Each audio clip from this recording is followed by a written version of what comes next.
MDI world की जानिब से आपकी खिदमत में हाजिर है अनमोल खजाना। बिस्मिल्लाहिर्रहमानिर्रहीम। अस्सलामु अलैकुम नाज़रीन, उम्मीद करते हैं आप सभी लोग खैर और आफियत से होंगे। नाज़रीन, अनमोल खजाना के एक और नए एपिसोड में आप सभी लोगों का तहे दिल से इस्तकबाल है। नाज़रीन, आज के एपिसोड में हम आपको बताने जा रहे हैं तकदीर का इनकार करने वाला सबसे पहला फिरका कौन सा है।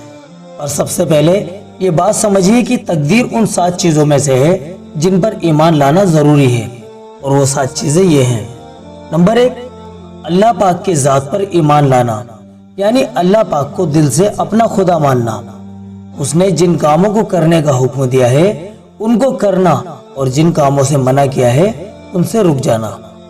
नंबर 2, तमाम फरिश्तों पर ईमान लाना, यानी इस बात का इकरार करना कि फरिश्ते अल्लाह ताला की मखलूक हैं जो अल्लाह के हुक्मों को पूरा करते हैं और पूरी तरह मानते हैं, उनमें अपने पास से जरा सी भी मिलावट नहीं करते। नंबर 3, अल्लाह ताला की नाजिल हुई सब किताबों पर ईमान लाना कि वो सभी किताबें सच्ची हैं, उसमें बताई गई सभी बातें बिल्कुल सही हैं, उनमें जिन कामों के करने को रोका गया है उससे रुक जाना जरूरी है, और जिन कामों के करने को बतलाया गया है उनको करना जरूरी है। नंबर 4, सारे के सारे नबियों और रसूलों पर ईमान लाना और उनको सच्चा मानना।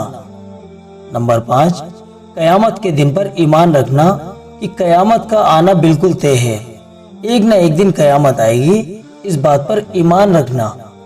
नंबर 6, तकदीर पर ईमान रखना, चाहे तकदीर अच्छी हो या फिर बुरी, वो अल्लाह पाक की तरफ से ही होती है, उस पर ईमान लाना जरूरी है। और नंबर 7, मरने के बाद दोबारा जिंदा होने पर ईमान लाना। ये वो 7 अहम चीजें हैं जिन पर ईमान लाना मुसलमान के लिए जरूरी है।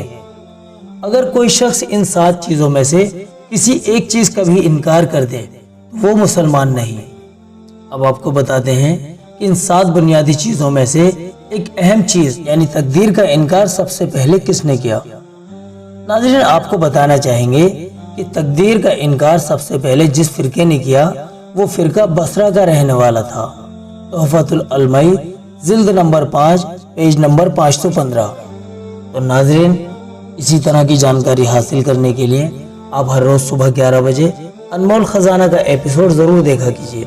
चलिए नाज़रीन, मिलते हैं अगले एपिसोड में। अस्सलामु अलैकुम व रहमतुल्लाहि व बरकातहू।